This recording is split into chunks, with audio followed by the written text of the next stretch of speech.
behalf of the Great Matters Network and DCU.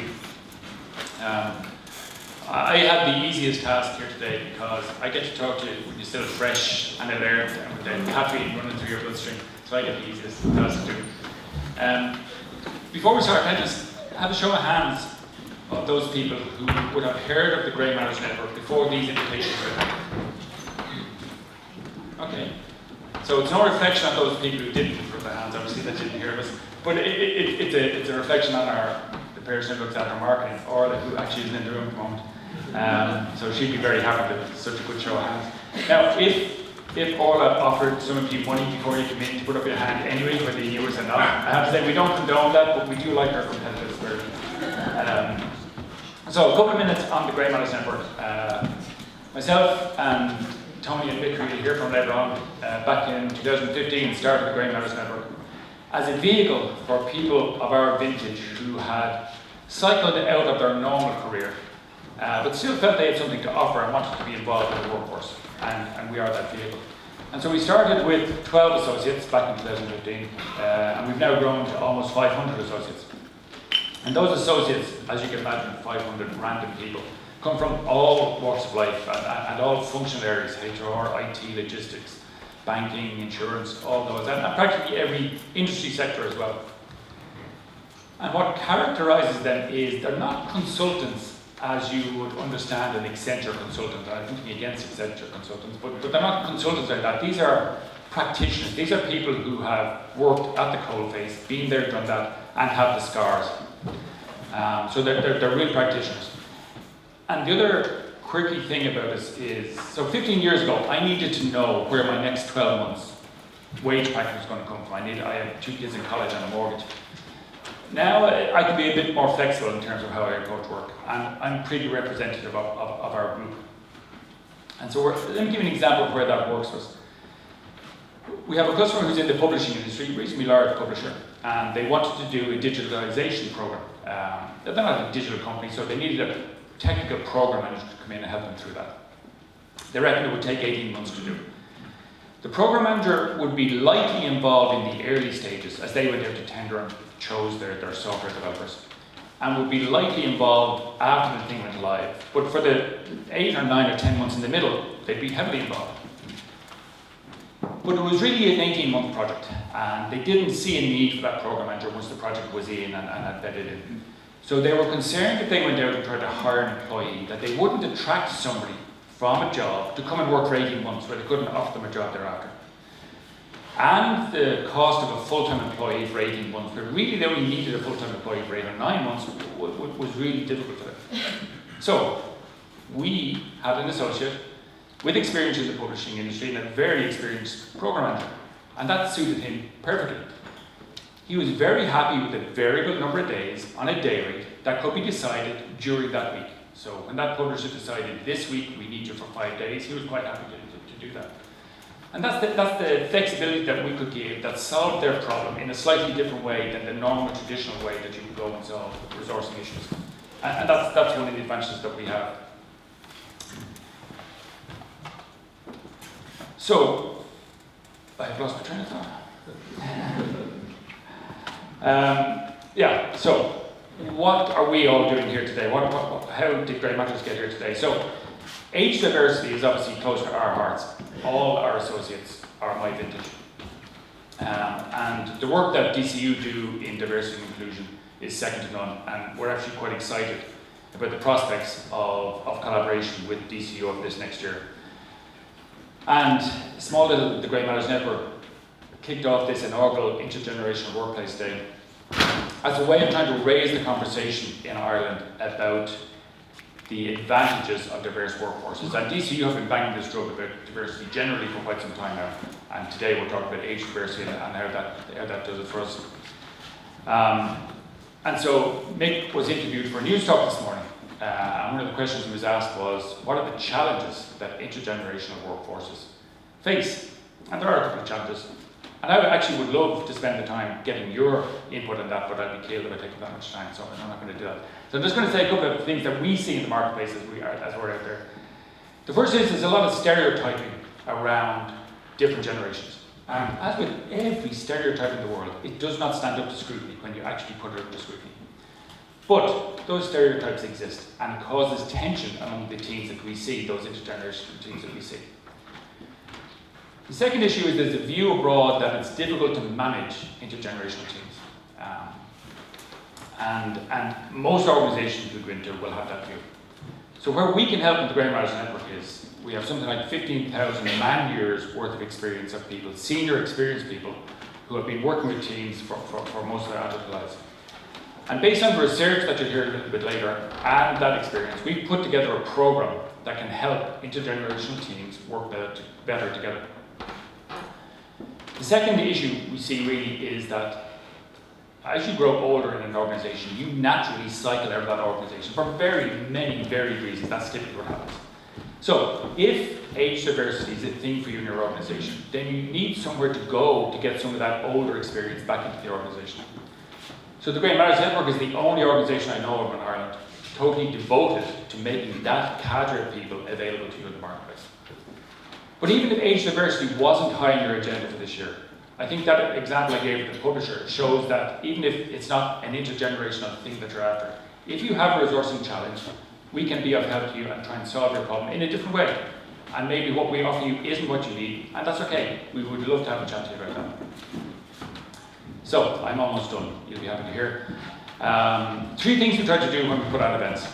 The first is we try to start them on time.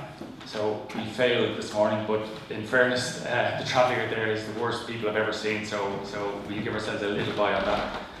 The second thing we try to do is we try to put on a good event. So it is criminal on our part if we drag you away through that traffic, away from your work to here, and then you feel hasn't been worth your while. And I do think we have a really good set of speakers and a really good panel, and so I hope at the end of this you will say, yeah, actually that was worth that hassle this morning. The third thing we try to do is we try to finish on time.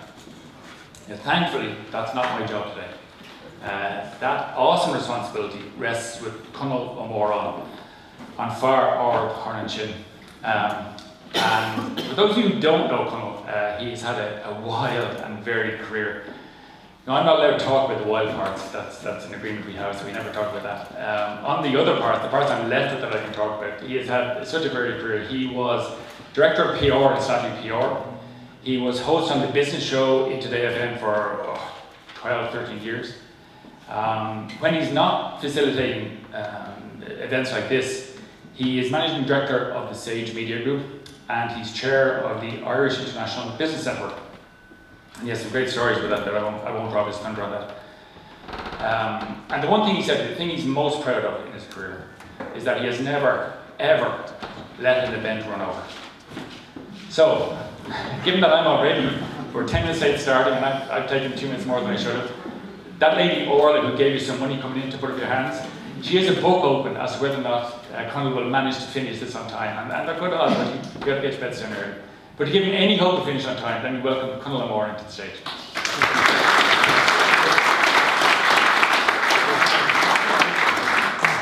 Good morning, Declan. Good morning, Conal O'Moore here, and if you want to know more about me, just check out LinkedIn. Everything is there as well. People often ask me when I do these kinds of events as to what questions will I ask. And I honestly tell them I have no idea, because it's really about the dynamic. So I do go around and I have a chat with people beforehand, and you're going to hear from some really, you mentioned Declan, some wild people will be on the panel in a second. But I was doing, because everybody in the room, I presume, have diverse jobs, or that it's not exactly straightforward. Amongst the many things that I do, yesterday I was in Castlebar doing a commercial shoot. I wasn't in it, but I was doing it. Heading out of Dublin and Castlebar, I left at quarter to 7 yesterday morning, and by the time I got to Mullingar, the tailback was still coming into Dublin. And I had finished in Castlebar at 4 o'clock, and when I got into Mullingar, the tailback was coming out from Dublin. Point of that little vignette is Celtic Tiger 2 is back for sure, but the madness has started again, and this does feed into what we will be talking about.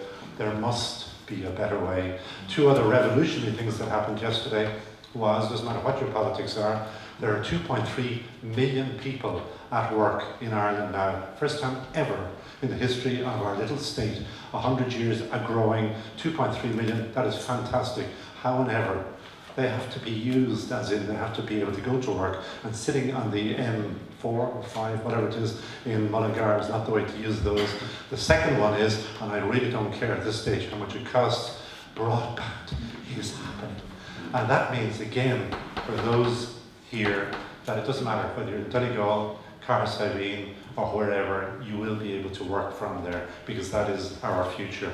And the other thing, which I'm delighted, and thanks Tony and for Grey Matter Networks for inviting me here again for my second Grey Matters Network event, is that the whole idea of the fifth generation, I love any concept that throws my head.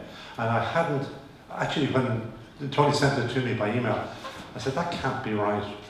But actually it is correct, because we have a representative of each of the 5 generations in the House today, and that is incredible. And as we were chatting, or at least I was chatting to some people earlier, the idea of retirement, when I think it was you who was saying about Brendan Howlin saying to us, you know, it's all over at 65, good luck with that.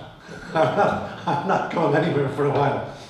So, as Declan correctly said, I do try to run in time. I've already failed, so I'll give up on that. So, pints for whoever correctly said that was. We will try to send 5 to 10. We'll try to get out here by about 11:30, I think, given my running order here. Your first speaker is, I'm just going to introduce her now, is Sarita Johnson. Sarita is with DCU now. She was with Enterprise Ireland. And DCU, very kindly, very progressive university, which I'm delighted to say, amongst my many other things on my LinkedIn page, is that I taught here for a year. Bet you didn't know that about me. And so, a very progressive university, and they very kindly are backing the Grey Matters Network. Sarita Johnson.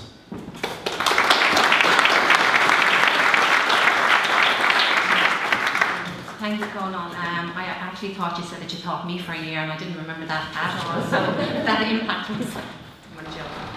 You also mentioned about you know, the age of 65 in terms of retirement. My mom is 83 right now, and she worked right up until the age of 80 as a home help until the lady she was minding at the age of 99 died on New Year's Eve. And since then she's been looking for work. So I have her CV here with me, and if there's any vacancies that are free, given the fact that we are talking about inclusion and diversity and overcoming all the aspects of negativity associated with different aspects of the discussion. So please come up and talk to me about my mom afterwards, Josephine Scarry. Okay, so I just joined DCU on Monday, and I'm delighted to do so. I was 23 years with Enterprise Ireland. My most recent role within Enterprise Ireland was I managed the female entrepreneurship agenda. And I know Declan mentioned about DCU talking inherently about the whole area of diversity and inclusion. And you know what? The whole word in terms of, you know, we don't bang on about diversity and inclusion, but we do recognise the importance of diversity and inclusion and the different elements associated with diversity and inclusion, be it that youth, be it that intergenerational, be it female, be it gender, be it intergender, be it whatever you'd like to call it. When you have diversity and inclusion, you truly have diverse ways of thinking, you have more innovative approaches to decision making, and you have greater collaboration across society. So if I just start very, very quickly, because I know Conal is going to keep me on clock, my condolences to the panel, because I have been interviewed by Conal before, and you don't know what questions he's going to come out with.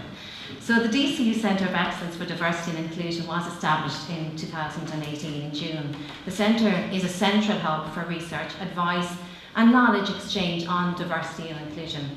It creates a bridge between DCU's talent, industry bodies, very importantly, and also specialist groups, helping organisations build cultures of inclusion by providing access to the very latest in academic research, insights and tools on diversity and inclusion.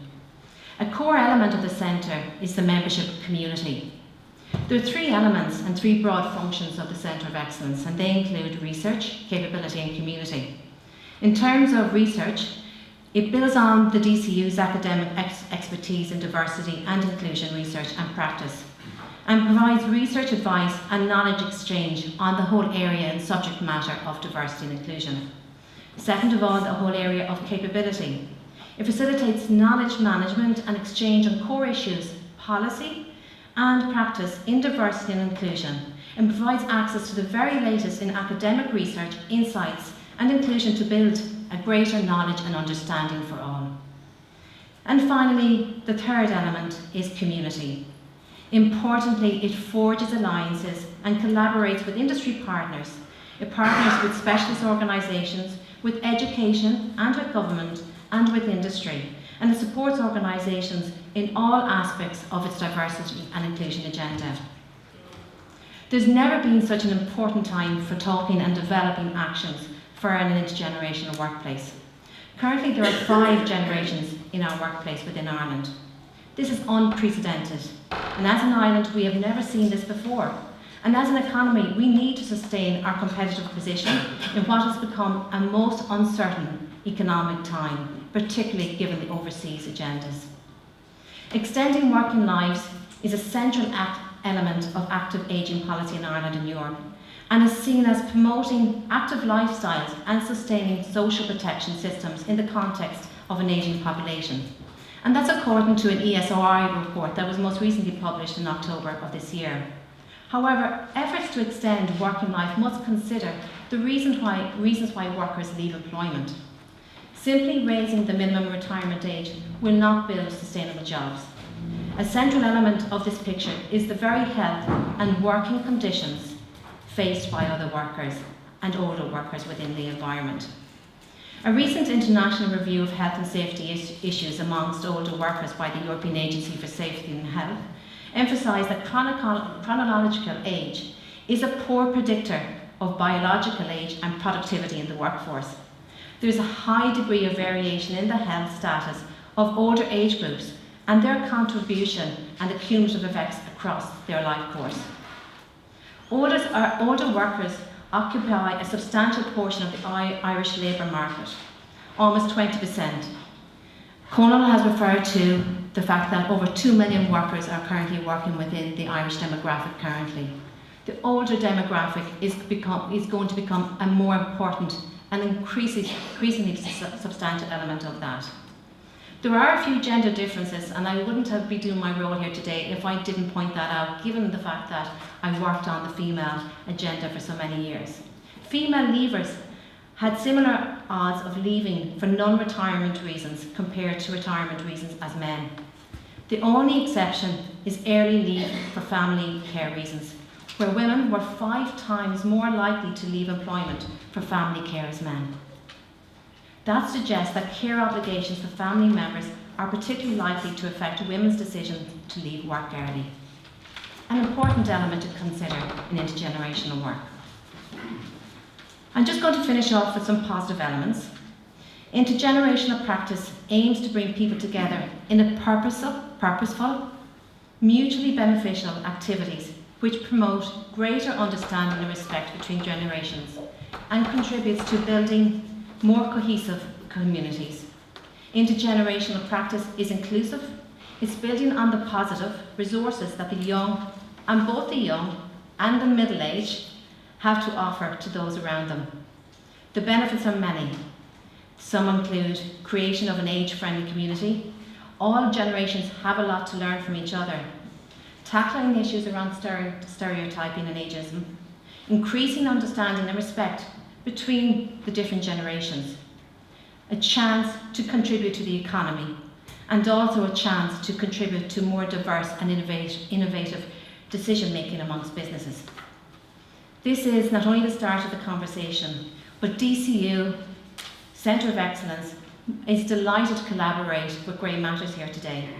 It wants to move the conversation forward, and from DCU and a Centre of Excellence perspective, we would very much welcome the opportunity to collaborate with you and the audience around the varying issues to bring the agenda forward. Thank you.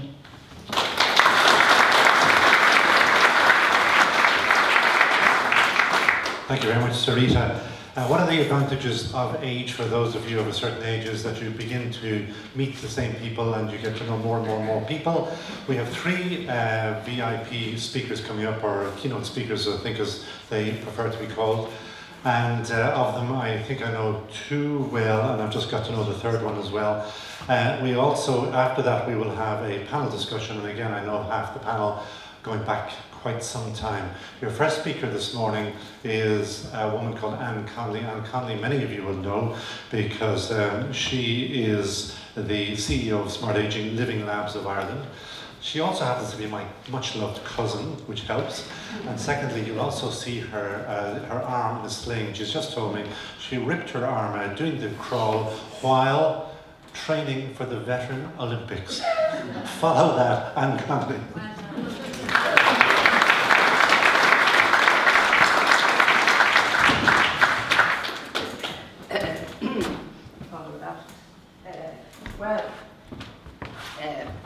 As many of you who may know Conal may also know, he is much wont to exaggerate. And what you're looking at is a rotator cuff surgery repair process in action.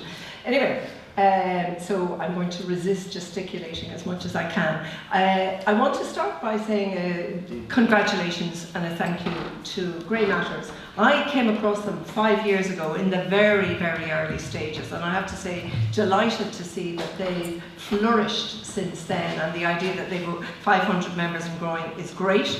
Congratulate them for the initiative in coming to DCU to have a forum around intergenerational workplaces. I think is brilliant, and they've so come to the right place. DCU, many of you may not know, but DCU have pioneered in the whole area of smart aging.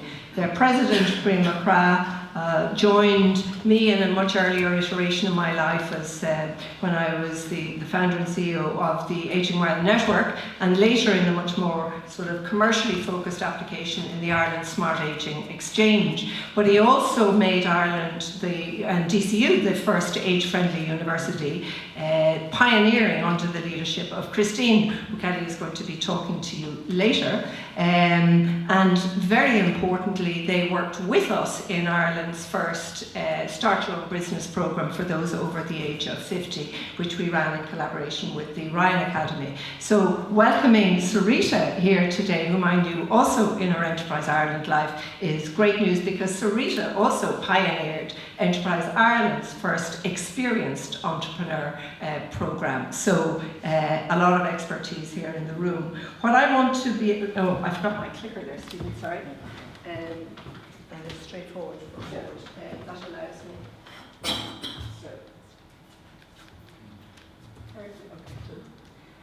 So essentially, can people hear me without a mic? Yes. Yeah, I don't like sounding there. So essentially what I want to do very briefly is look at demographics now. You've heard demographics before, but it's really the implications of demographics for the workplace of the future. I then want to look at what are the implications, because let's face it, the focus is intergenerational workplace, but intergenerational workplaces have always existed. So what's the issue and what's new? And of course what's new is going to be the fact that people will stay in the workplace much, much longer. And there are challenges as well as opportunities in managing and leading a workplace where the percentage of the workforce is significantly older and people are working well into their 70s and, as Rita mentioned, into their 80s, and that is the norm of the future. So I want to look at what the opportunities are within that. There are challenges they need to be faced up to and what some of the conclusions are. But first I have to make reference to DCU's expertise in this area, because Professor Maria Slowey is here and she authored, where's Maria? Hands up there at the back. So Maria. So in ISACs, we went to DCU to commission a report on looking at the future of the implications of population ageing for the workplace of the future. The result was an absolutely excellent piece of work, which is available in PDF format, and talk to Maria if you'd like a version of it. So I'm going to say from the beginning, much of what I will say is based on the findings from that research, and a white paper which we commissioned by Neville Burke. Some of you may know him, he was the former HR director of Bank of Ireland Retail, and he commissioned a white paper which took the very rigorous academic work done by Maria and her colleague and applied it then to the practical implications for a HR director in making this possible. So let's start with demographics, and forgive those of you who've heard some of this before, forgive it, but life expectancy is increasing at a phenomenal rate. It boils down to 2.5 years per decade, which is the equivalent of 5 hours a day. Now, that meant that Ireland, for example, unlike many other countries, we gained 30 years in life expectancy in the last 100 years. What's very interesting is of that 30 years gained, 7 got allocated to pre-work. In other words, we stayed in school and college much longer.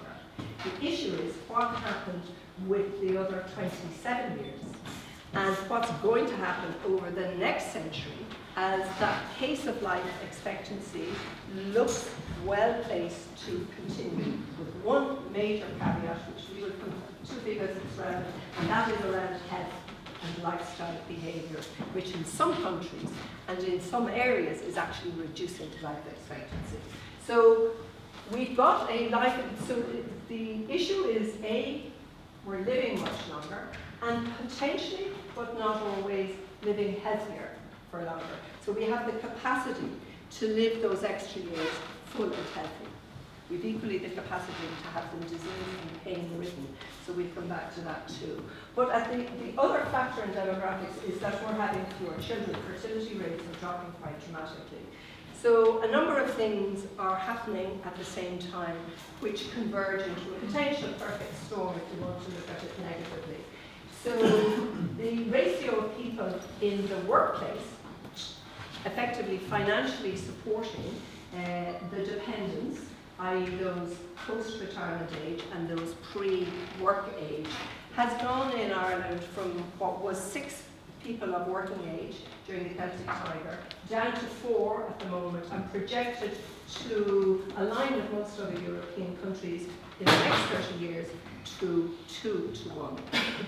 So you can imagine a country like Japan, where in 1960 they had 11 people in the working population to every 1 person post-retirement.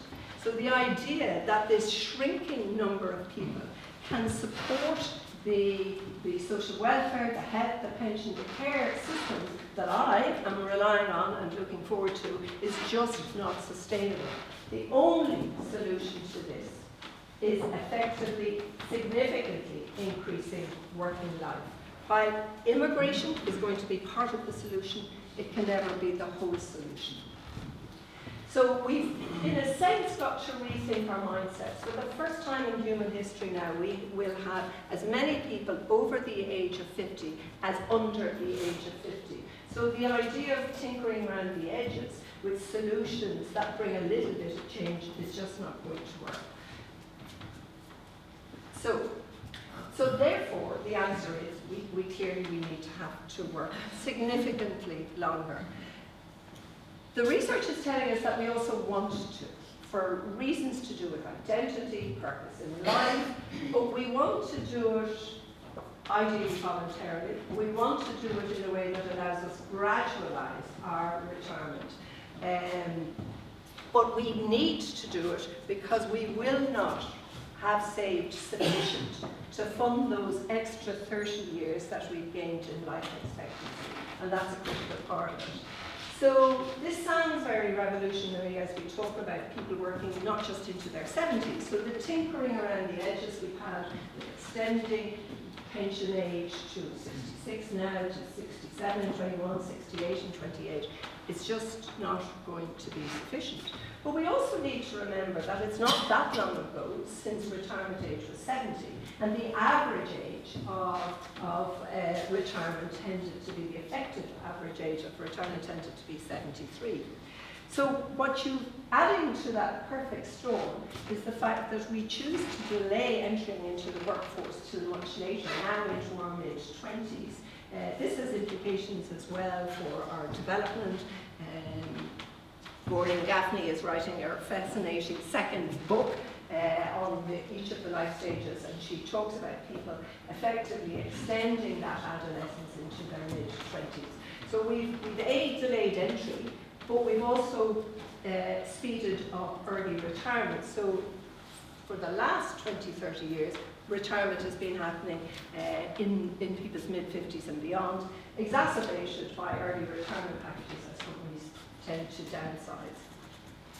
So let's look then at some of the opportunities thrown up by those demographic factors. And I suppose one of the starkest pieces of evidence that came out from the research I referred to comes from the UK. They are projecting the need 13.5 million new vacancies, okay, from a pipeline of 7 million people coming onto the workforce. And that's just not going to happen. So the only untapped resource that's easily accessed is the current workforce. It's supported and enabled to continue working longer. So the first opportunity is the driving force. We need to make it happen. The second is that there's a fascinating new market out there emerging. Merrill Lynch has valued it at 15 trillion by 2020, and it's based on the fact that the older consumer, the 55 plus, accounts for 75% of net wealth in the EU, 80% in the US, 55% of all household expenditure, and I could go on and on. But this is a new market because it's about a new generation of older who want to spend their money. Very interesting when you ask them how much they want to leave in the will to the children. They're spending the money for themselves. I mean, that's a different piece of research I can refer to. So they want to spend the money, they want to be able to enjoy themselves, they want to know that their health care and pension needs are going to be looked after, but they're generating new sectors in tourism, in leisure, in cosmetics, but they're also joining the entrepreneurial workforce. So this is a huge new market, and it's poorly understood and poorly targeted because of the domination in the advertising industry of people in their 20s. Companies who want to be able to target this market successfully need to have within their workforce those who understand it deeply, those who are living it.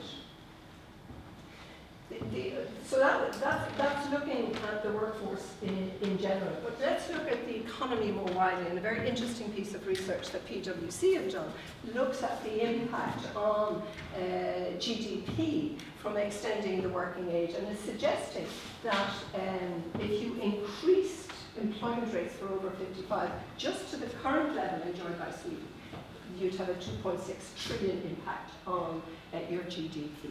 So again, further sound reasons for doing this. The other one I mentioned earlier is the whole area of entrepreneurship. So smart companies who are in discussions with their employees about phasing out their involvement with that company, previously known as retirement. Those companies will look to their employees as potential entrepreneurs who could, in fact, be future suppliers and customers for them. And I just throw up the ages of some of the world's most famous entrepreneurs, the age at which they started their business. So Harlan Sanders of Kentucky Fried Chicken was 62, for example. Charles Flint in IBM is another very good example. So lastly, I would just draw reference to one of the solid pieces of evidence, and I will make this point a number of times. What is badly lacking is solid evidence, and I will make the case for more research into this area.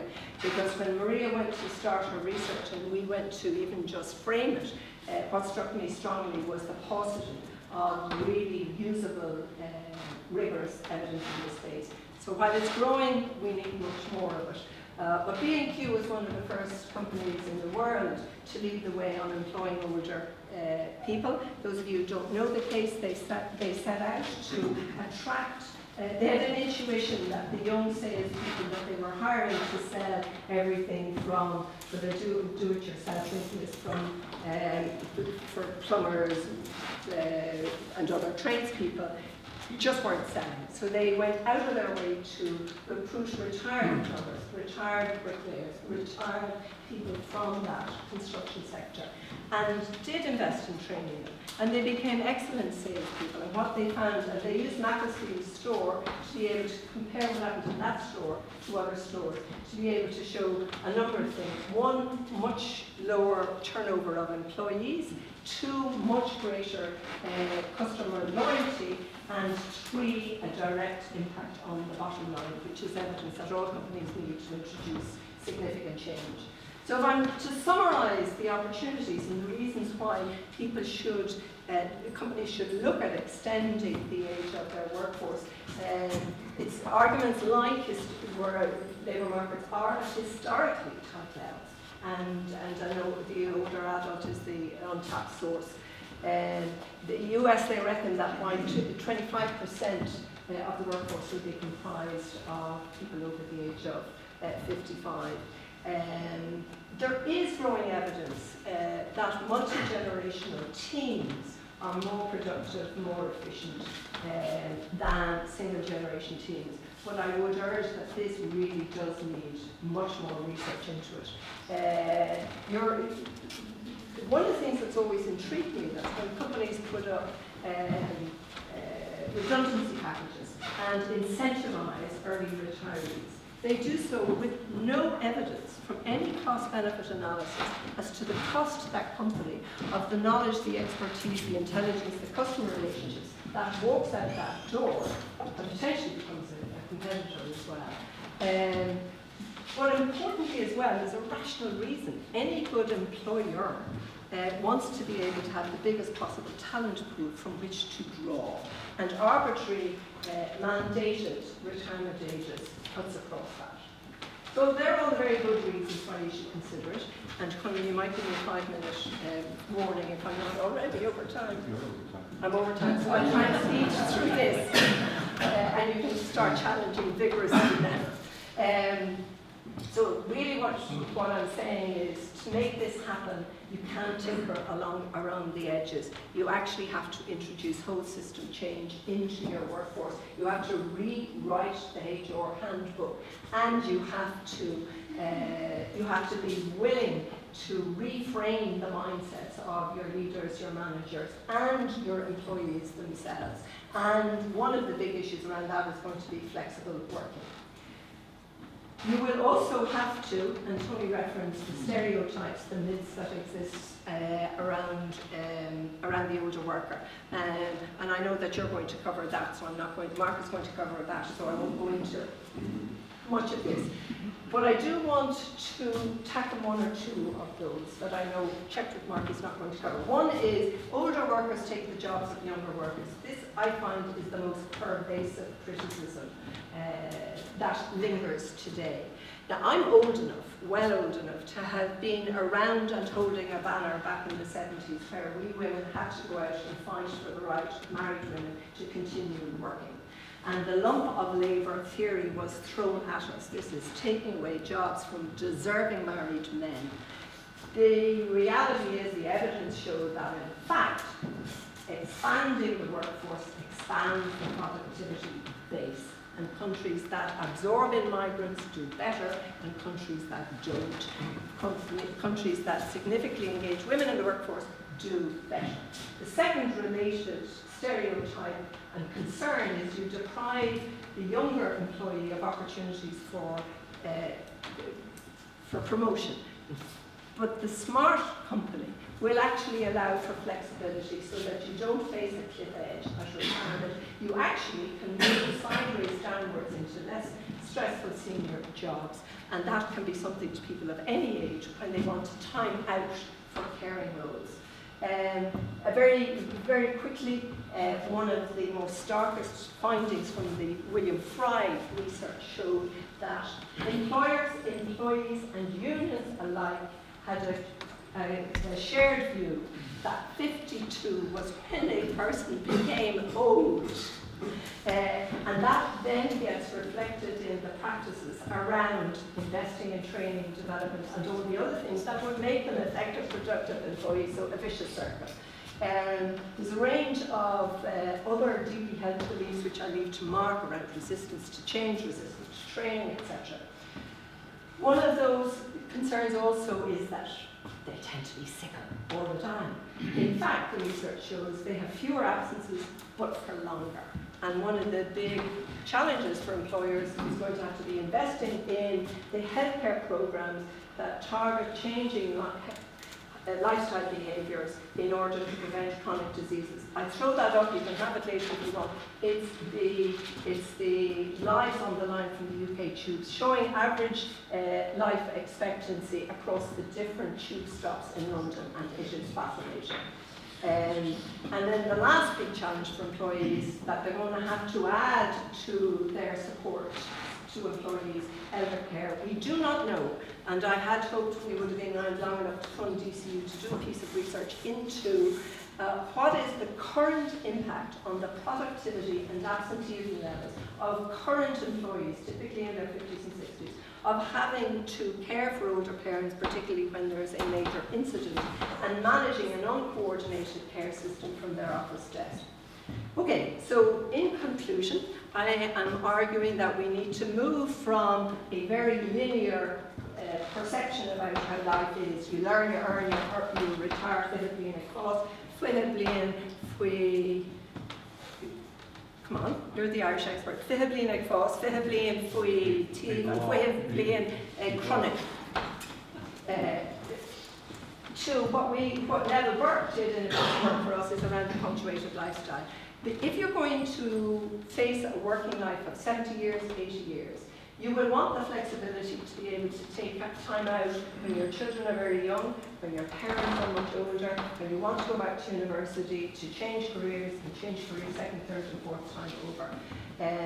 So to make that sort of working life possible, you're going to need to be able to focus across three areas: time, space and role changes. So from part-time working to workaholics, as the person gets older, you want to move towards the left of these graphs and build into your HR strategies the flexibilities to do that. So my final cry is, please, we do need much more evidence base to inform policy. And remember that age is this new frontier in diversity. 80% of companies with diversity policies, only 8% include the issue of older adults.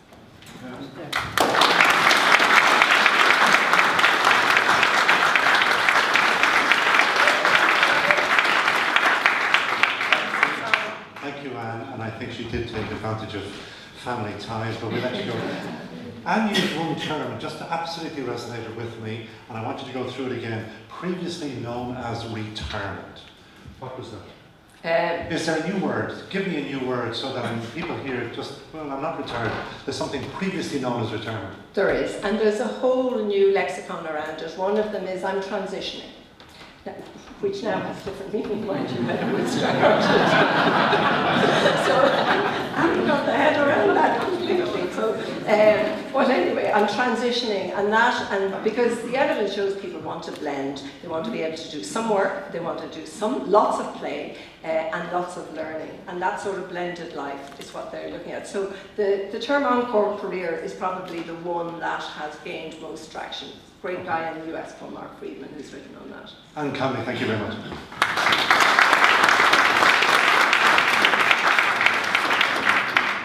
Now we are in a university, so of course there are some very, very big brains here, but we have the biggest brain of all, I think. There's a term in Asgaelic which is the Hafton Kiel Rid Ish. Wisdom does not come before age. And a man who knows a lot about this, because this is his area of special study, is Professor Mark Morgan, who's visiting research fellow here at TCU in the area of higher education, in the Higher Education Research Centre. Mark, please. For one of these. Can I tell you before we start that I'm really worried, very worried entirely. I'm worried because not of something that happened here today, but because of somebody I taught and who was quoted, i.e. Brendan Howlin. Do you remember? He advocated something outlandish, retirement at 65. And I was going back, that's what I'm worried about, I was going back on my lectures and I said, was there anything I could have said that would have led him to believe that? And you know, I can't think of anything. But I promised to go back and meet him and have a word with him anyway on that. Now, I'm going to talk about the life course of individuals. Instead of looking at generations and several generations together and comparing them, I'm just going to see what happens over the lifetime, particularly with regard to intellectual functioning and work. And then I'm going to say what causes changes over the lifetime. And finally, then I'm going to say what are the implications of that. I'm going to draw particularly on one study that hasn't been mentioned, that's TILDA. TILDA is the Irish longitudinal study, which was launched about 15 years ago. It involved 8,000 adults over the age of 50, done by the ESRI and Trinity College, and has been incredibly successful in throwing light on the various issues. So I'll be able to cite quite a lot from it, and that will back up a lot of the ideas that we have. So what happens if we look at various tests? There are loads of longitudinal tests where people have had their IQ tested when they were 10, 12, 25, right up to the 80s. If we look at that, we find that there's almost no change at all. Tiny changes over the age of 60, where people don't do fully as well in IQ tests. Then if we look at learning, how well do people learn? Can they learn as efficiently as adults as they did when they were adolescents and young adults and so on? The answer is yes, definitely. Particularly where you find a difference is if somebody is learning something that's based on something they already had learned, they do extremely well. Sometimes with new material, it's a bit trickier. So you know yourself, names, you find that difficult because you have never heard the name before and you have no context for it. Whereas with earlier learning, you have. At work, there are now a whole range of very valuable tests and ratings and so on. There is absolutely no evidence that people's functioning, that people's efficiency gets any worse as they get older. In fact, they're the same. So you find there's a very good literature review by a man called Salthouse, who's shown that from age 20 to 75, no difference, age makes no difference as regards efficiency. Creativity, no difference. Specialized expertise, no difference. But not everybody does the same. Not everybody is, as effective. What makes a difference? The social dimension, social emotional dimension is crucial. If there's a social and emotional dimension to what somebody is working on, they do better as they get older. Also, psychological well-being makes a difference. So there is no such thing as intellectual sort of thing on its own, but rather it interacts with various other things in that. The other thing that's relevant there is that negative emotional sides, like loneliness, that people who are lonely don't do as well intellectually. People who are stressed don't do as well. But it's not age per se, it's the fact that you have those dimensions make a difference. What are the main influences as people get older in how well they do? The one I'm going to talk about is self-fulfilling prophecies. In other words, as people get older, if they believe that they're going to fall into some sort of category or syndrome or whatever, then that happens. If they believe they're going to function very well, that's what happens too. There's a study by Robertson in the Tilda study, and she went around to people in their 60s and 70s in the study and said, in 2 years' time, what do you think? Will you be functioning as well as you are now? Or do you think you'll deteriorate? The people who thought they would deteriorate did actually deteriorate. The people who thought they could maintain the same standard did indeed do that. So we know that self-fulfilling prophecy works in schools. If the teacher believes somebody's going to do well, they often do. But interestingly, that it applies in aging as well. Retirement per se, there's some very good papers in Tilda on retirement. There isn't a simple answer to saying retirement is good or is bad, that you should go at a certain age. No. A great deal depends on preparation. A great deal depends on planning. If you want to do X, Y, and Z, if you are planning something, there's a great deal of evidence for the success of what the Americans called bridge employment. In other words, you don't go from there working all the time to not at all, but rather you have something in between, bridge employment. Now, the other thing that I will mention has to do with stereotypes. And indeed, what Anne said there, she summarised it better than I ever could. All of the stereotypes that have been looked at, when the reality of them is checked out, they're found to be rubbish. So this idea that older people are less flexible, older people are slower, not at all. The one that people were absolutely convinced was around what they call the digital divide. In other words, yes, older people can manage with things that were out 20 years ago, but they can't manage computers. Wrong again. If older people got the same opportunities to learn, they did just as well, and in some cases better. So the stereotypes, though, are very relevant, because as Trudy Corrigan and I have done a study on the interaction of older and younger people at work, very often what people believe. You see, for example, the stereotypes are there for so many things, and stereotypes are inevitably there. Turn on the telly, you see less people over 65 on the telly than any other group.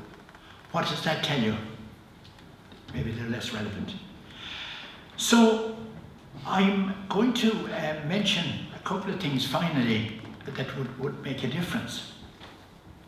The great thing about aging that will cause people to feel better is physical activity. If there is anything, exercise more than anything else makes a huge difference. It makes a huge difference in several respects. Some will say, well, it's a brain, it's the way it works on the brain, that's possible. Also, people who take exercise have a belief that they can manage various things. It gives them a sense of competence, a sense of efficacy. The other thing that has emerged about exercise is it affects those parts of functioning that were most affected by growing older. And that's a very significant sort of thing. And the other thing I'll mention again, or I mentioned before, is social interaction. Having a social dimension to your life makes a huge difference, but one particularly that you enjoy. I'm going to finish by saying that there are a number of things that we can say with certainty. One is that there's a great deal of myths. People believe certain things because they're all over the place, but they're wrong. Life expectancy we know of. We know that life expectancy has increased. We now can see that intellectual expectancy, the length of time that somebody can expect to function well, that has also increased. The third thing I want to remember is that there's an interaction. It isn't the case that you have one aspect of your life is separate from others. And there's very strong evidence, as I said to you there, that social and emotional aspects have an impact on intellectual functioning. And finally, I want to say that all the evidence that I've read and looked at and all there is totally and completely consistent with the Grey Matter Network. Thank you very much.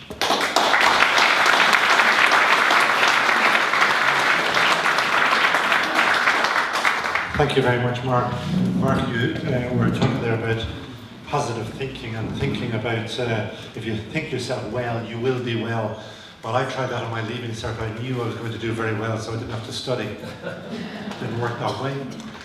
Next we have Tony Devine of the Grey Matters Network, and the Grey Matters Network is why you are here today, and Tony will explain what and why. And Tony, do you want one of these? And I was in his class at school, so I know he didn't study. Yeah, so look at, we have a deck here, thank you very much. And maybe a clicker now. Yeah, we can just... So, okay. So look at, thanks very much for coming along here today. It's, I see lots of familiar faces, which is a great help. I'm going to talk to you from a perspective which is basically built up, I suppose, in my life story, which is not too dissimilar to most others. So we actually set up the Grey Matters Network about 5 years ago. We actually formalised it 4 years ago, but it was over coffee at the Clayton Airport Hotel. And we were reaching our 5th decade at that stage. We've crossed another threshold in the meantime. We're at a point now where we have over 500 or close to 500 associates. So what I want to talk to you about this morning is informed by all of that. I'm just going to pick 5 aspects of intergenerational workplaces. And the focus for us is very much about collaboration, because the point that we've noted over our period of time involved with the Grey Matters Network is that it's not them versus us. It's not the older folks are better than the younger folks and all that sort of conversation. It's really about collaboration, how we can more effectively collaborate across the generations. And guess what? This is a unique opportunity. We've never been here before. I think everybody has made the point that we've never actually had 5 generations in the workplace together at the same time before. So there's not an awful lot of research, not an awful lot of data. There's spurious bits of evidence here and there, but we don't actually know where this is going to lead us. So it presents us with a great opportunity. There is lots of data out there, but not enough. These are a few examples of them, and I'm not going to dwell on them, but there is data to indicate that intergenerational teams are more effective. So, the 5 constructs or concepts that I want to touch on, and there's clearly lots more, but the 5 I want to touch on are ones that have been, I guess, shared with me by folks that I've talked to, but also based on my experience. The first one is to do with values. So values come as a result, or they're a function of culture. We build up a set of values over time, but guess what? We adapt those values over time. There's a guy called Schwartz who's done quite a bit of work on this, and he talks about the 10 values that we go through life with. But what's significant is that as we age, we actually adapt those values. So at the early stage, we tend to be quite self-centered as a young adult. We tend to be all about ourselves, making it in life, getting to a point then in midlife where we've made it, we've formed lasting relationships, we've probably got kids and family. And guess what? At a third stage we adapt to, we become more conservative because we want to hold on to what we've got, and probably as much for ourselves, but also for our dependents. So we actually adapt ourselves and our values throughout our life cycle. And this is important in terms of intergenerational collaboration, because guess what? I think we were talking to some of the folks from LinkedIn earlier on. Not everybody's at the same stage in their life. Not everybody wants to go partying every night. Some people want to get home to their kids. And we need to recognise that so that generations can work more effectively with each other. It's put quite nicely by this guy, Paul Irving. The Milton Institute are one of the thought leaders in this whole thing, but it states it quite clearly. Older workers represent experience and know-how. Younger workers offer fresh ideas and new approaches. And obviously, intergenerational workforce of the 21st century's human capital solution. So, another point, another construct to do with intergenerational is time. So we all have a different perspective of time. When you're young, time can't go fast enough. My 3-year-old granddaughter arrived into the house on Monday, she always does, and said, "My God, do you think I've grown? It's been so long since I saw you." It's only been a week, but that was a long time in her life. And, obviously as you get older, you're wondering where the time has gone and you're looking over your shoulder. So there's various concepts of time, and it's important, again, in terms of working together across generations, that we actually get this, that what might be urgent for you may actually be not so urgent for somebody else. So there's a whole range of different concepts to do with time. And guess what? If you mix the generations, and it works both ways. I saw a very good presentation, was Rosaria back in September, where if you get a whole bunch of greybeards together, they'll all think the same way. So it's as much about mixing the generations as it is about planting one or two folks into a team. So the third area I want to look at, and I'm not going to talk again about stereotypes, but it's important, the repetition is important to continue, but there's a lot of stuff going on at the moment, and Orla wanted me to wear an OK Boomer baseball cap or a t-shirt or something, but this is what you have at the moment. There's the snowflake, I'm upset, I'm entitled, and there's this them versus us. And really what we want to challenge is that it's actually not them versus us, it's about us working together. We're more effective together. So age, guess what, we're kind of talking about age, and the funny thing is you're all a bit older than you were when you came in here this morning. I guess anybody that got stuck on the M50 this morning is probably aged even more. But age is a concept, it's an abstract concept, it's not real until you kind of come to terms with it. Again, it's what was interesting for me, and I think, like Sarita, you referenced the ESRI report, which is really very informative. What they did was quite interesting, and they talked about age as being, there are 3 different concepts of age. There's no one defined age. You can know from somebody's birth cert when they were born, so you know chronologically what age they are. You can give a guess at somebody's biological age by determining how fit or able or whatever they might be. And I think this is the bio-age marker was the one that Leo Varadkar got a bit upset about, wasn't it? He was a wee bit older than his actual years. But the real one for our conversation is social age. We all, and certainly as I've gone through my life, I experienced it from both sides. I felt as somebody running a team that a person is reaching a certain age, so maybe they're no longer valued to the team. That was me being with an unconscious bias. And then I found myself as I was getting older, well, surely most people must think I should be out of here by now, and kind of the hair's gone greyer and more thinned. So this whole perception thing is really important. So there's three perceptions of age, and that's important that we understand that. Don't assume and don't judge a book by its cover, I think, as we heard Mark yesterday at the session. And look, at one size doesn't fit all. So the final, the 5th construct I wanted to mention, the digital native, and of course the whole point about emotional intelligence. If you mix the generations together, you're going to get a blend for success. I don't know if anybody's come across Chip Conley. He was gracious enough to accept my LinkedIn connection request, and I exchanged quite a few notes with him from time to time, but he talks really, really well about this. His background was he ran a boutique hotel suite on the west coast of America, and he got hauled into Airbnb to basically be a mentor. And his role, and he found the bit that he could contribute most to as an elder, was in terms of emotional intelligence. So, just to close off, I didn't have my last slide there. So to close off on that, so the 5 points, like it's to do with your value system, is to do with time, is to do with stereotyping, extract the value from the stereotypes. And obviously we talked about DQ and EQ as a blend for success. So with that, I shall hand you back. Did I catch up on time a bit? No.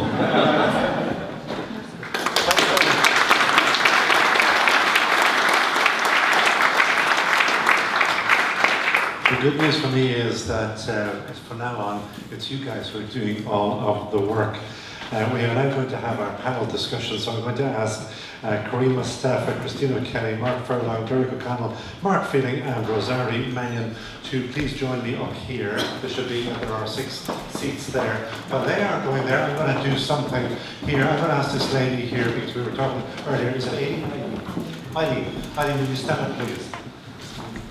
Eileen, you are a great example of somebody who has joined a younger workforce. Where were you for 38 years? 34 with Bank of Ireland. And then, what happened? I decided I wanted to do something different. I had a reasonably good LinkedIn profile and LinkedIn came calling. And you were now working? I went to work for them just before my 53rd birthday. I will celebrate my 60th birthday as the oldest person working in LinkedIn in Dublin.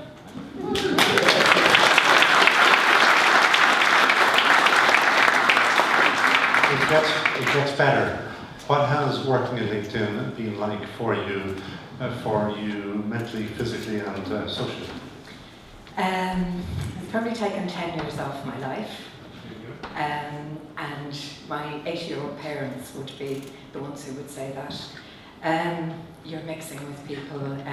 I have handbags older than some of the people that I work with. When I went to work there first, people asked me how long I was in the bank.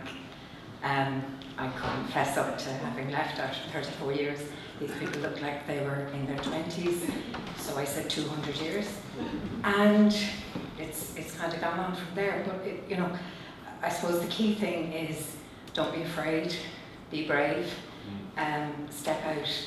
Don't think just because our 50th birthday has come and gone, or even your 40th. I was going to say, you don't look a day over 40. Yeah, that's because I have a really good guy who looks after my hair. Otherwise, he would be totally great. But they do anything for me. But it is about changing your mindset. And I suppose I also knew I could do the job that I was hired to do, and I was let do it. And nobody really cared what age I was. Thank you so much.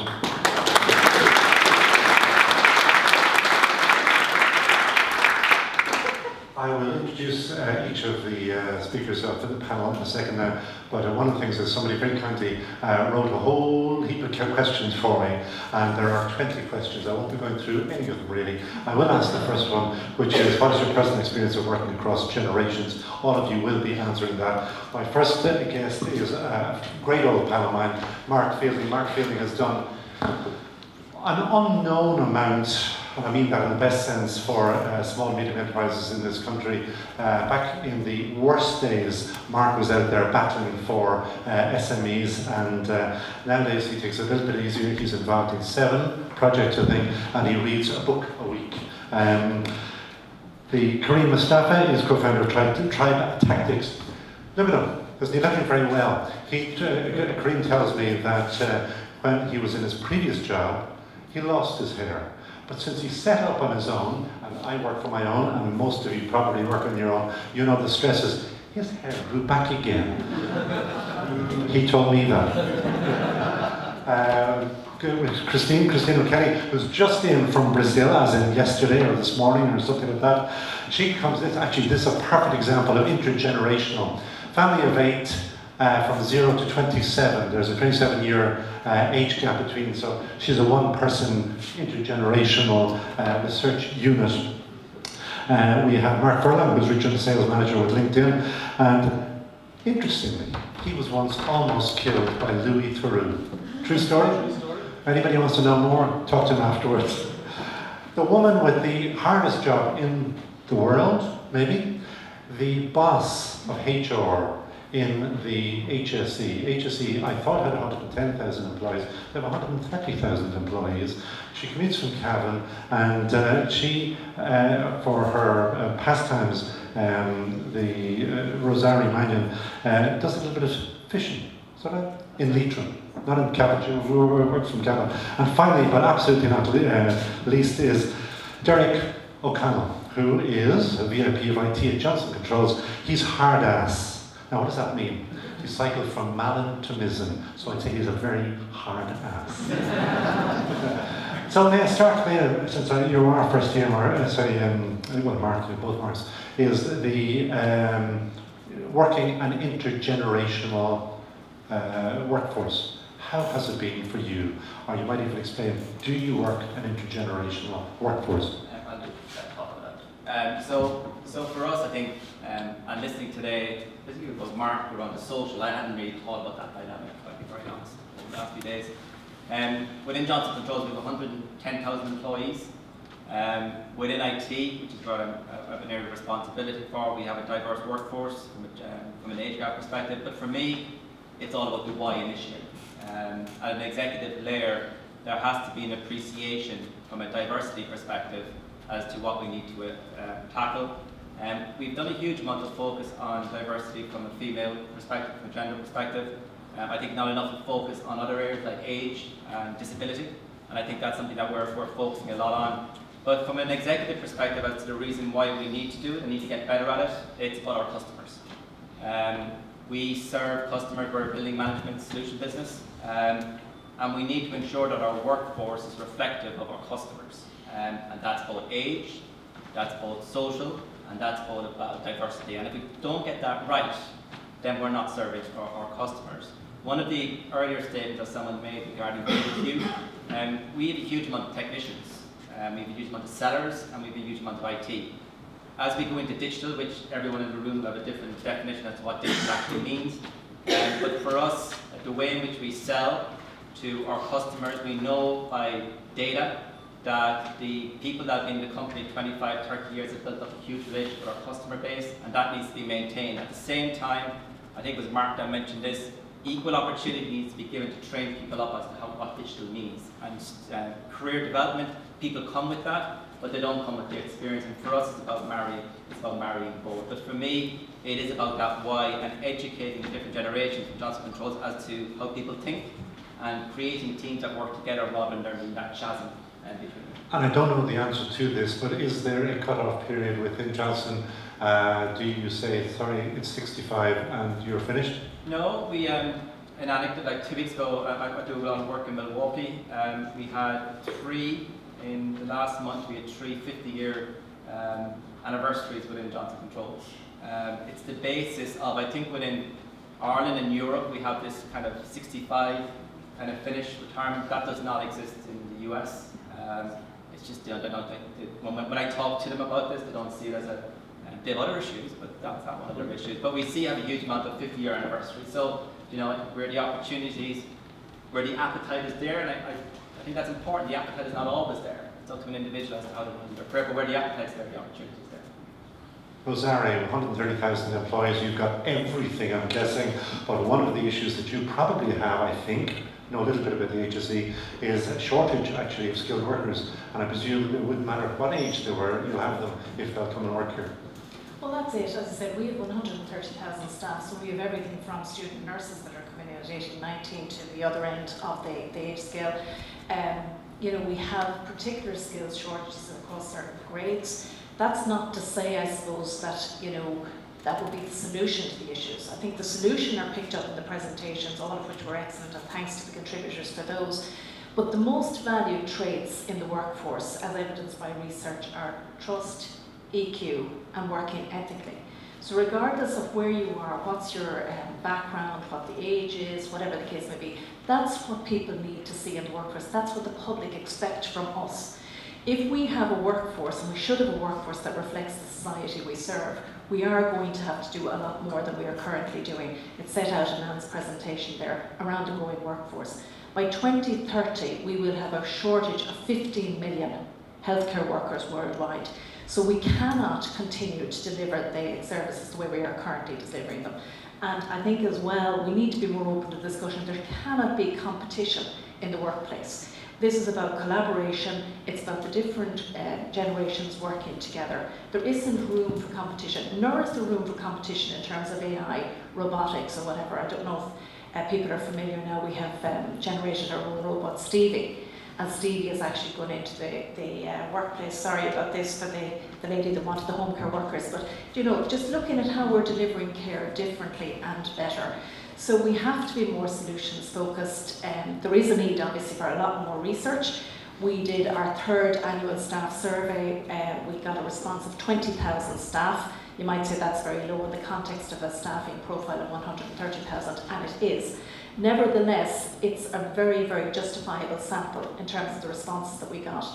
And actually the key area we were criticised by our own staff in terms of discrimination was number 1 on age, number 2 was race, and number 3 was gender. So I mean, that's what we're hearing from our own staff, so we clearly have a lot more to do. Mark, when I was preparing for this, I was thinking, and I was looking at LinkedIn, and I said to myself, if I were looking for a job, I'm not, thankfully, if I went to LinkedIn, I would actually think, oh, you know, I'm going to go in with a bunch of 20 and 30-year-olds. But Eileen has actually proved me wrong. Is there a niggle, and just be absolutely honest and be candid on this one, is there a niggle when you see an older person, I'm one of those, coming in, that you say, ah, jeez, your man's not up for the job? So I think just to kind of put that to bed, and Eileen, you're a testament to that. There's a lot of stereotypes, I would say, from the older generations versus the young, where people think if you work on LinkedIn, Facebook, Google, we all wear Nike runners, we all love our phones. Some of that is kind of true, I have a pair of Nike runners. But I think the perception, I feel, comes from top down. And I've had people where I've invited customers into LinkedIn, and when they've come into the doors of LinkedIn, generally they will look around and see quite a lot of millennials and Generation Z rather.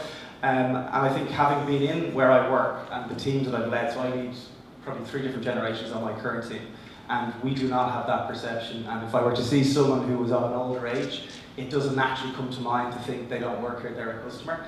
I'm lucky that in LinkedIn, diversity and inclusion is huge for our company. We have a team dedicated to diversity and inclusion. And a lot of our conversations with, say, our recruitment partners, we're mindful of who we recruit and how we recruit. So I think we're doing quite a lot to change the perception of those people who may think that I can't work for LinkedIn because I'm not young enough, because it's not really true. But does Mark Furlan, when somebody like me comes in the door to work, just that little niggle say, ah, geez, young man, we're going to have to carry him?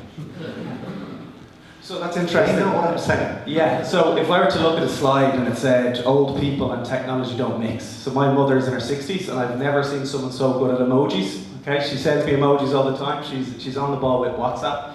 And I think if we look at it from that perspective, sometimes there's a stereotype or a perception where I feel perhaps you may not be as fast on certain systems than others, okay, naturally.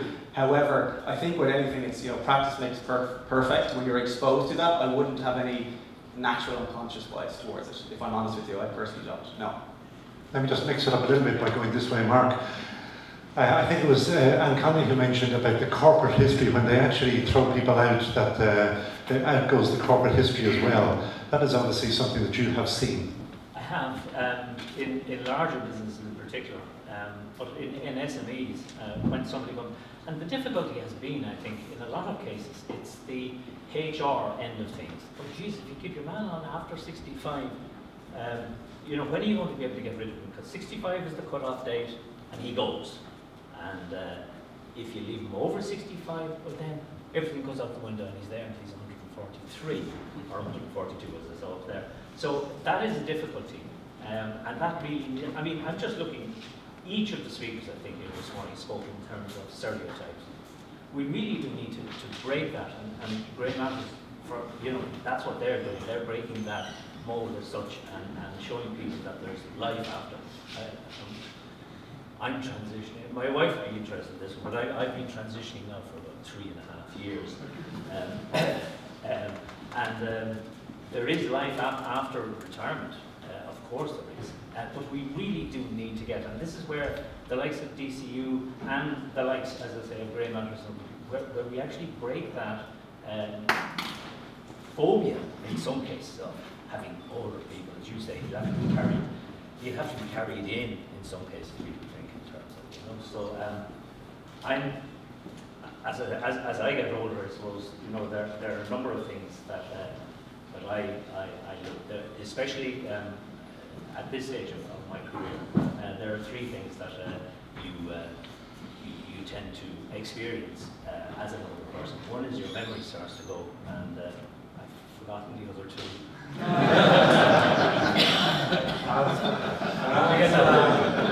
Christine, I see that DCU has itself down as the age-friendly university. What does that actually mean?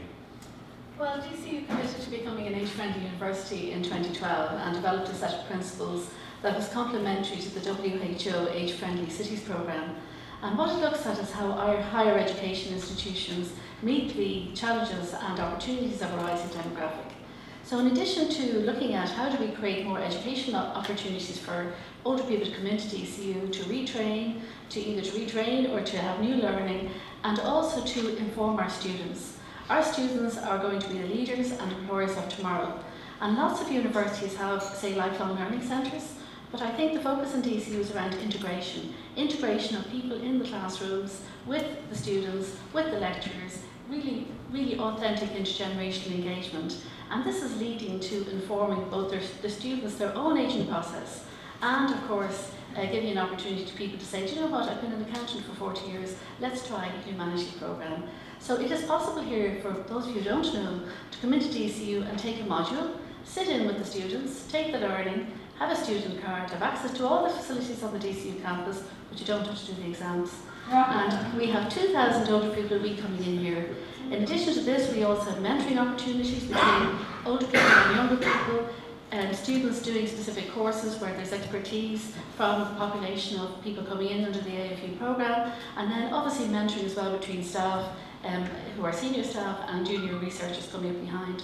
So it's really embedded, and lots of people seem to like this in the higher education sector. So we have 60 universities now in a global age-friendly university global network. So it's really resonating with other communities as well. This brings me back to the days as a DJ. I was never a DJ, but some of you may remember going to the DJ and giving him or her a request. I got a request here. Conal, you might mention at the end of speakers that DCU Centre of Excellence for Diversity and Inclusion would like to engage in more partnerships and research with industry and organisation partners. And talk to Rosita there. And just to say that next summertime we'll be hosting a symposium here on the silver economy and ageing within the silver economy. And if anybody's interested in any of our programmes under AFU, I think there's a little brochure outside if you want to get some information. Kareem, you are the youngest on the panel. You've just moved out into, are you a millennial or a Z or a Y or something? I tried to go for Gen Z, but I didn't make the cut due to some white hairs starting to slowly form. When you look around, does any of what you heard this morning make any sense to you?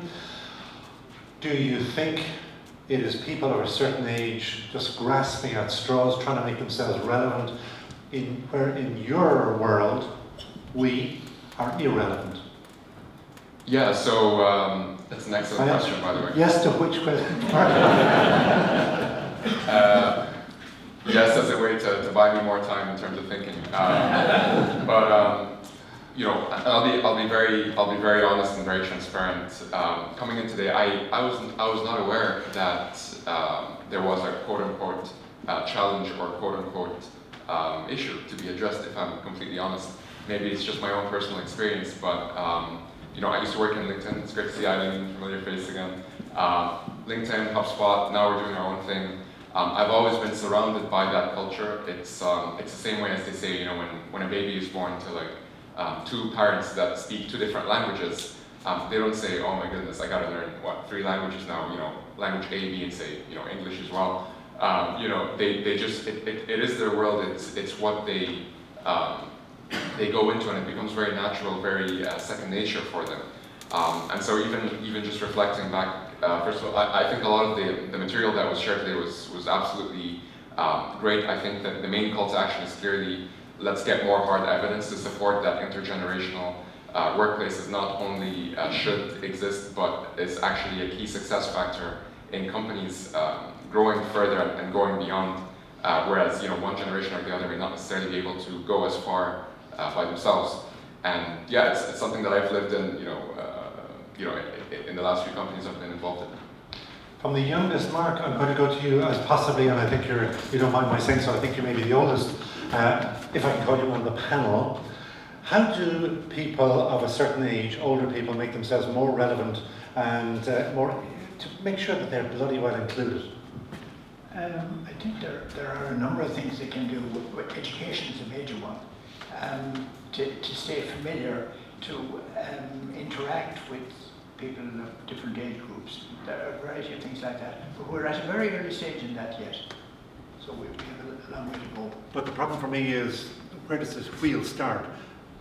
You're saying make yourself relevant. How do I start becoming relevant? Well, it's a difficult one. I don't have a That's why I asked.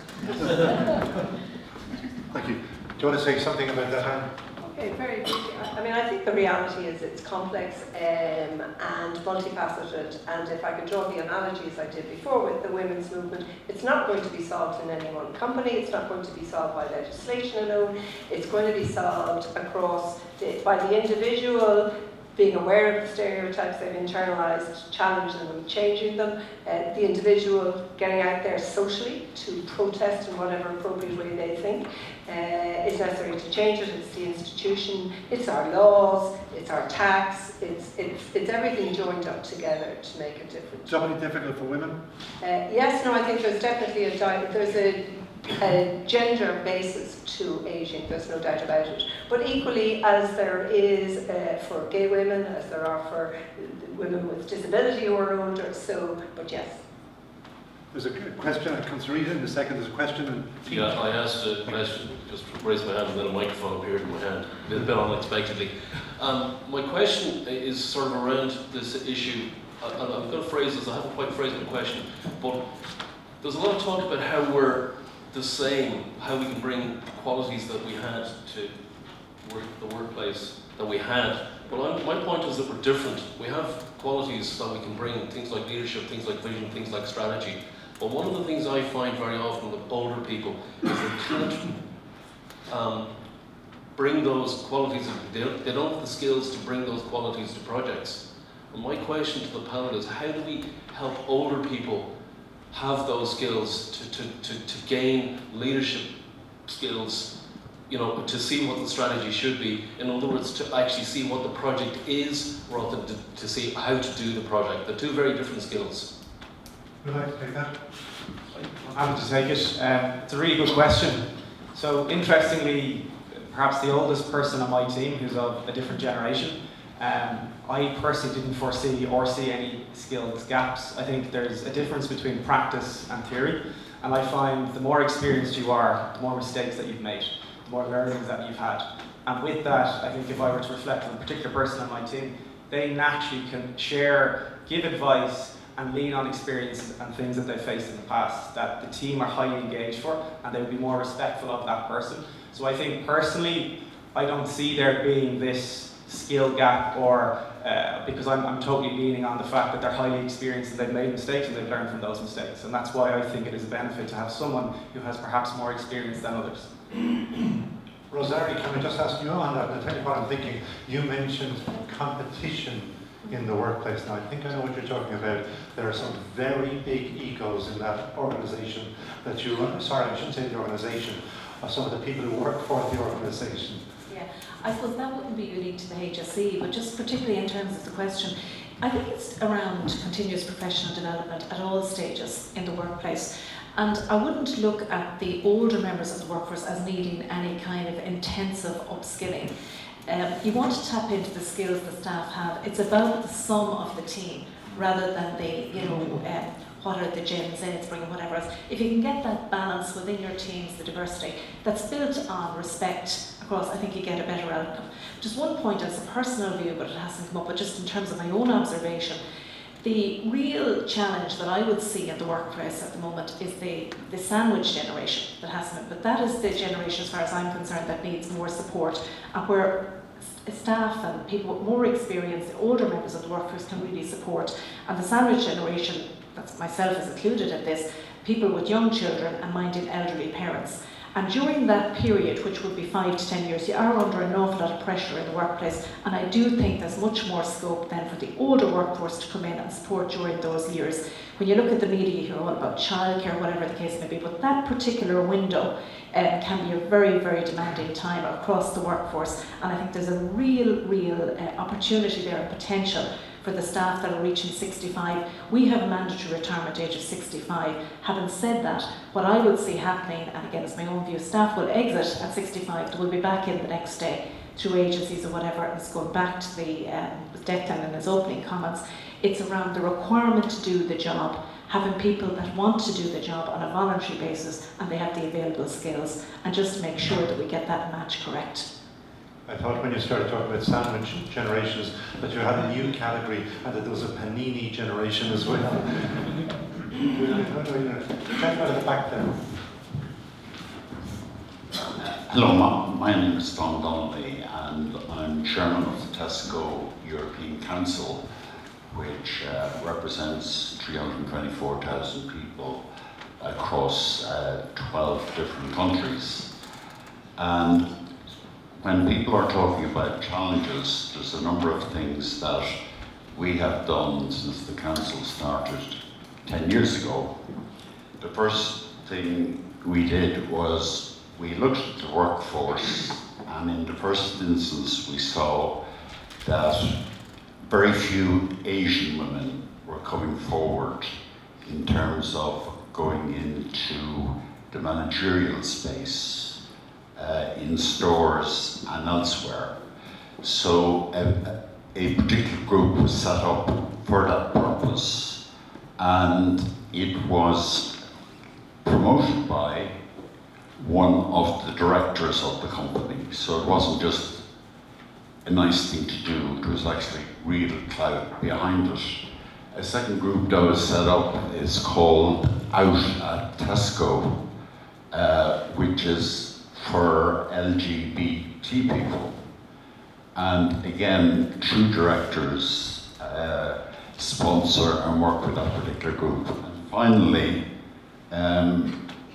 in 2017, we set up a program called Diversity Champions in terms of disabilities. And the area of disability includes a whole range of things which we would all be aware of here in terms of the struggles that people have.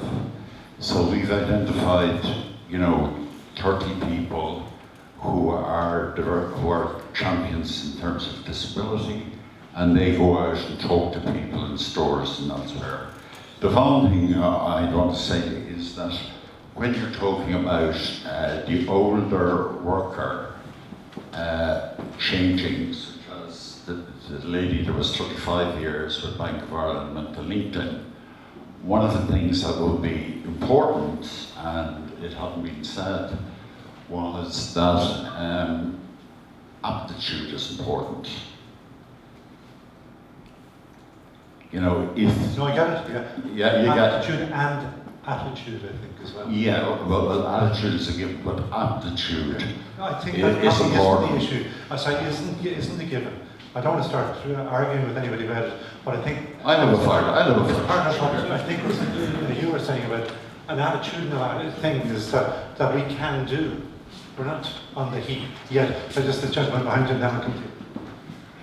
It's rather a question as a thank you. First of all, it's been a really, really good morning, great opportunity to learn what's happening in the area. I've had experience with a couple of people in the room. I have 2 kids going to DCU at the moment, and they love the place. So keep doing what you're doing something right. Through Michael Malloy and the JobNet people, I've been in with LinkedIn, and they walk the walk. When you walk into LinkedIn, you see a different culture in the place. You're greeted But I'm not one of the youngest people in the building. You know, it starts there. There's a sense of community in the building. But the comments coming from the panel and from our speakers, from Anne and Paul and everybody here today, it's just been fantastic to hear. I've just taken a year off to do a master's, and I'm going back in to annoy some other boss somewhere else. But it's been the best year I've had. To say, look, if we've got to work till 73, we might as well try doing something we like, rather than getting up every day and expecting something different to happen. For something to change, I've had to change, and it's been the best year I've spent. I just want to open that idea to people's heads. I hope you have a question to the panel. No, it's more, you know, the view. You know, you're talking about the age-friendly university. It's getting people back into college, they've done the work. I think I just want to say thank you for that. Thank you for the efforts that are going on there, rather than anything else. Do you want to talk about attracting this university, attracting diverse in? Absolutely. I mean, I think the other thing too, people mistake about the name age friendly. It's friendly for all ages, not just for older people. But predominantly it's older people that do come to us. And sometimes it's around people not actually realising they have a skill set that's really valuable. They think, I've come to the end of a working career, I'm going to do this, and then, you know, it's around looking at it, sort of maybe a whole person analysis, because we don't do that as we age. So around taking stock and thinking, where do I want to go next, and actually having a plan to do that, as Mark mentioned. It's very important to start planning 5 years at least before you retire. So I think that these opportunities really widen people's horizons and allow people to explore different opportunities they never before thought about. And one of the things I probably didn't mention is about the research. We have a vast number of people here taking part in our research programs, but also they're experts, because the experts in ageing are everybody here who's already ageing. And we can't design anything, whether it's assisted living technology products or the opportunities in the tourism industry or new types of food products, without having people to research that and engage with that. And that's really important to the university sector as well. So there's other opportunities if you weren't interested in doing a course to come and look at the research, contribute to the research, take part in the research projects. And that's really interesting because it opens the doors to other things.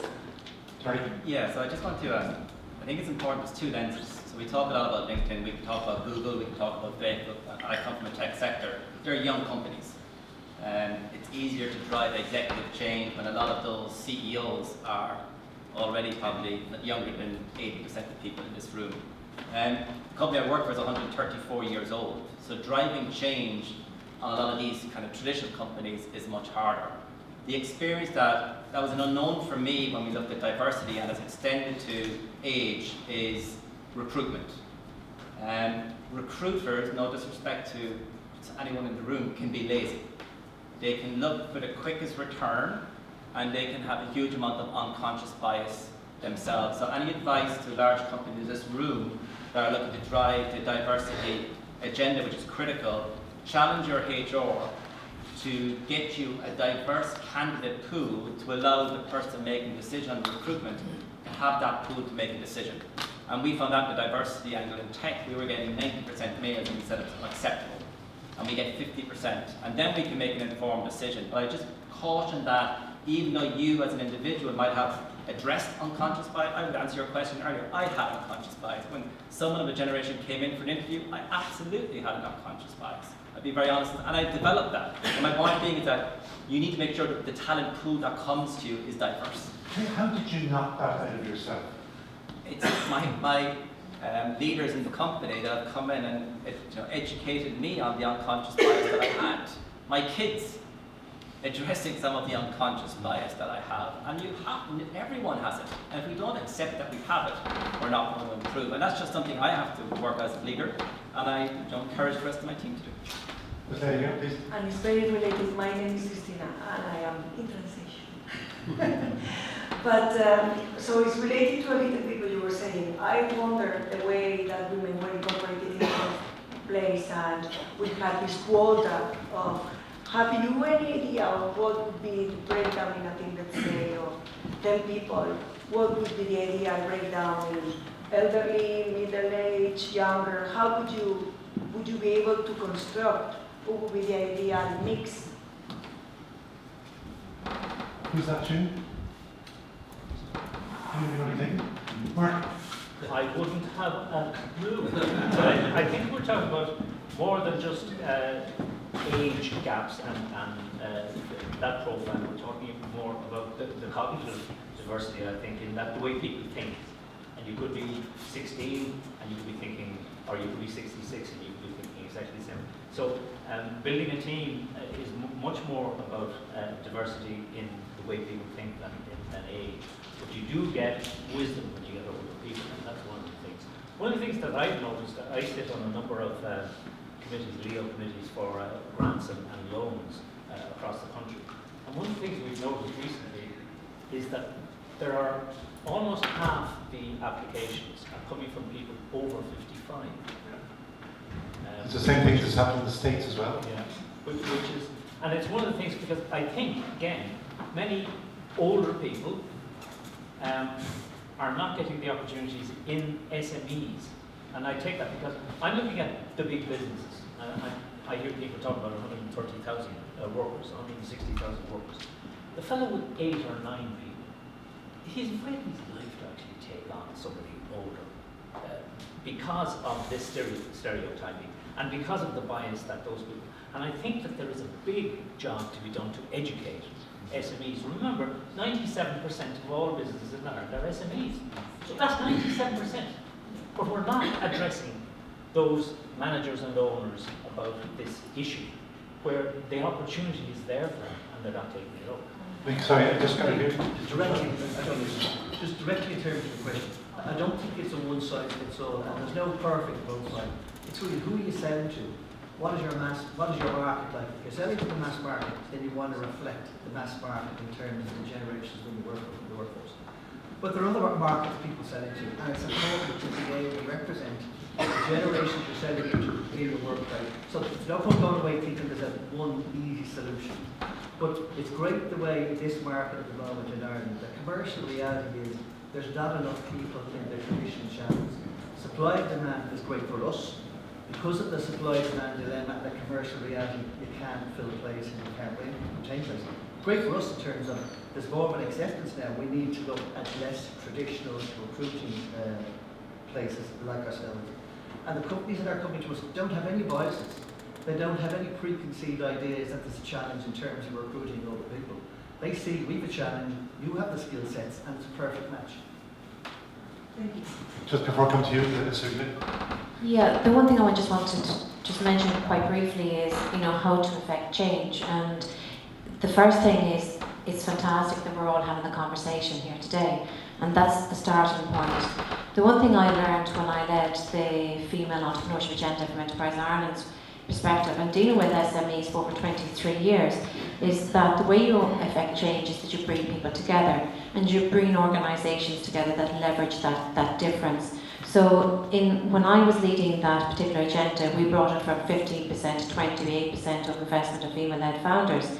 In this particular instance, what I think in terms of the leveraging grey matters, leveraging smart ageing, leveraging government initiatives, but also leveraging and basing this on academic research, and also partnering with industries, not only with the international companies, but also, very importantly, with the SMEs and the indigenous community, will you only affect change. And it's by having those linkages that you actually have impact.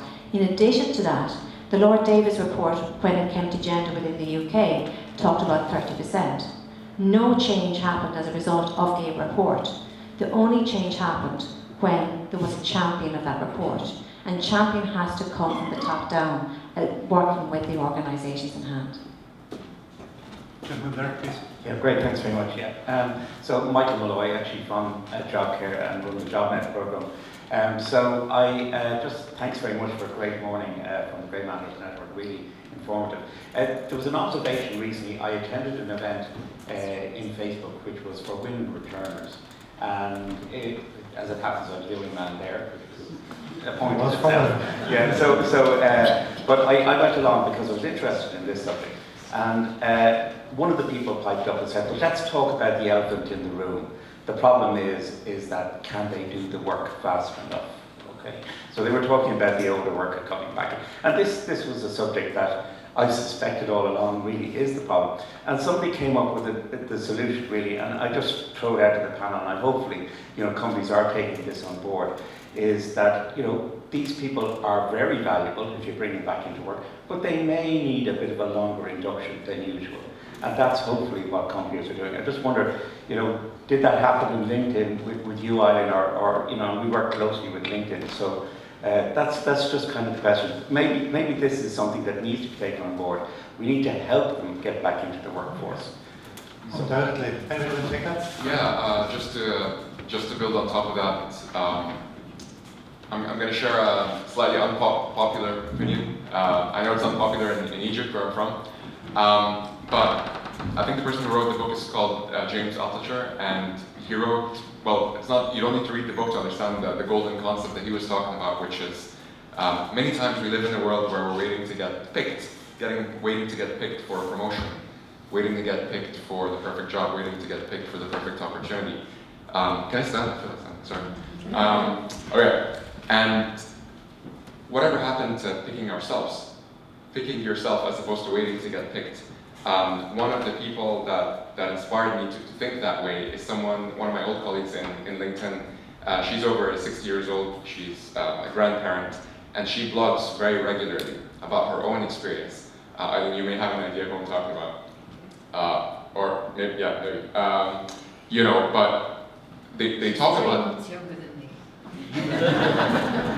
So she talks about her experience very openly. She shares her wisdom, she shares her perceptions, and I just found that very interesting because they're building their own personal brand. I imagine if this person was unemployed or in between jobs or what have you, they would still have a brand that would be very, very attractive for people to I suppose low-key or indirectly get to understand what their experience is. And who knows, maybe that way they get headhunted, or maybe that way they stand out. And if you think about it, when we look up to people like Warren Buffett, Steve Jobs, Richard Branson, what do they all have in common, right? And yet we think so highly of them. Many times it does come down to building a personal brand. And the beauty of it is, and hopefully this is something that's a little bit practical as well, is that it's 100% within our capabilities. Everyone already has a personal brand. Just think of all the people that already know you. But manifesting that in the form of journaling online publicly, sharing your knowledge ahead of time, and you never know who's going to pick that up or who's going to share that. Thanks, Greg. Anybody who bet against me about finishing at 11:30, you've just lost your bet. I just see it's time to wrap up. Mick Ferran is going to sign off, and thank you all for attending. And a big round of applause to our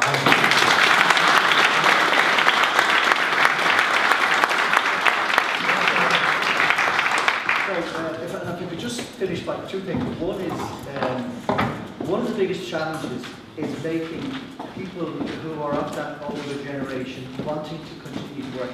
It's creating a platform and making it easy for them to make themselves available. That's what the Grey Matters Network has done. We have made these people available. The nearly 500 people we have, those that know about the Grey Matters Network, they pick up the phone, they're looking for a resource, it's easily available. That's a huge step forward in terms of addressing the big challenge. Second point, in terms of making it easily available, we launched an app for our nearly 500 associates about 6 months ago. And what the app was doing for the associates was just improving the whole network within our associates, making them aware of the assignments that are out there at the moment that we're trying to fill, having a communication platform for them to contribute and to learn in terms of blogs and so forth. So, as an extension to that, we are now going to launch an app for our customers, existing and potential. And the app, what we hope the app will do is, one, introduce the Grey Matters Network for those who don't know about it, but two, to showcase the associates we have. And we're not going to be sticking up names and phone numbers, but we're going to be putting up their profiles of people who are real associates within the Grey Matters Network.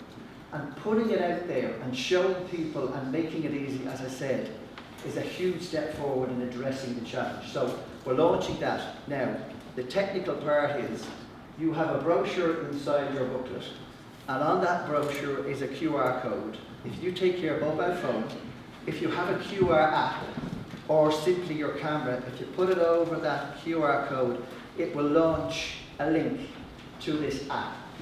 And the app will give you a brief introduction to ourselves, talks about our products and our services, but it also has profiles of some of our associates. Our aim is to try and get 500 profiles of them. So, using that, you will then, as I say, you see the showcase of the people we have, and it'll also make it easier for you to connect and say, I want to talk to you about this person or that person. And that's really it.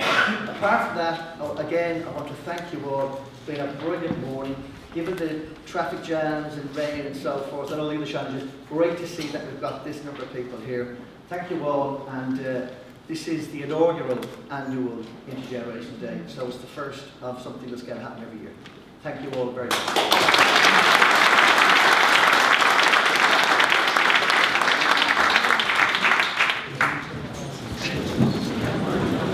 Yeah, 2 seconds.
Someday I'm in town and it's in